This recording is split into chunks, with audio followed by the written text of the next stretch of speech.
கிறிஸ்துவுக்குள் பிரியமானவர்களே, ஆண்டவராகிய இயேசு கிறிஸ்துவின் இனிய நாமத்தினாலே உங்கள் அனைவருக்கும் அன்பின் வாழ்த்துக்கள்.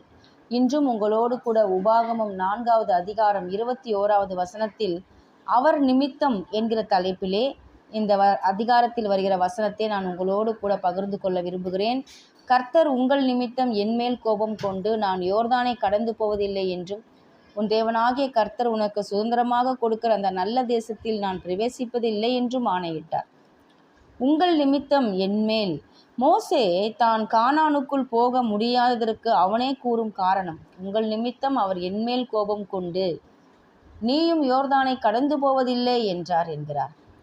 பழைய ஏற்பாட்டில் ஜனங்கள் நிமித்தம் மோசேயின் மீது தேவன் கோபம் கொண்டார். காரணம், ஜனங்களின் பாவம் மோசேயின் நீதியை விட அதிகமானது. ஆகவே தேவன் ஜனங்கள் நிமித்தம் மோசேயின் மீது கோபம் கொண்டார். புதிய உடன்படிக்கையில் வசனம் இப்படியாய் சொல்கிறது. 1 யோவான் 2:12 பிள்ளைகளே, அவருடைய நாமத்தின் நிமித்தம் உங்கள் பாவங்கள் மன்னிக்கப்பட்டிருக்கிறதினால் உங்களுக்கு எழுதுகிறேன்.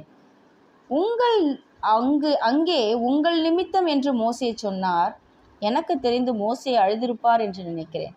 இங்கே அவருடைய நாமத்தின் நிமித்தம் என்று யோவான் களி கூர்ந்து சொல்லுகிறார். பாருங்கள், இங்கு உலகத்தாரின் பாவத்தை விட கர்த்தராகிய இயேசு கிறிஸ்துவின் நீதி அதிகமாயிருக்கிறபடியால் அவருடைய நாமத்தின் நிமித்தம் நமது பாவங்கள் மன்னிக்கப்பட்டது. பழைய ஏற்பாட்டில் பாவம் என்னும் வியாதி தலைவிரித்தாடியது. எந்த நீதியும் அதை அழிக்கத்தக்க அளவு வல்லமை உள்ளதாய் இல்லாததினாலே தன்னை எதிர்த்தவரை எல்லாரையும் அழித்து போட்டது. ஆனால் கல்வாரியில் அந்த நித்திய நீதி வெளிப்பட்டபடியால் அந்த நீதி பாவம் என்னும் வியாதியை அழித்து போட்டது. ஜனங்களுடைய பாவத்தால் மோசே தண்டிக்கப்பட்டான். இது பழைய ஏற்பாடு. அவருடைய நாமத்தில் நாம் மன்னிக்கப்படுகிறோம். இது புதிய ஏற்பாடு.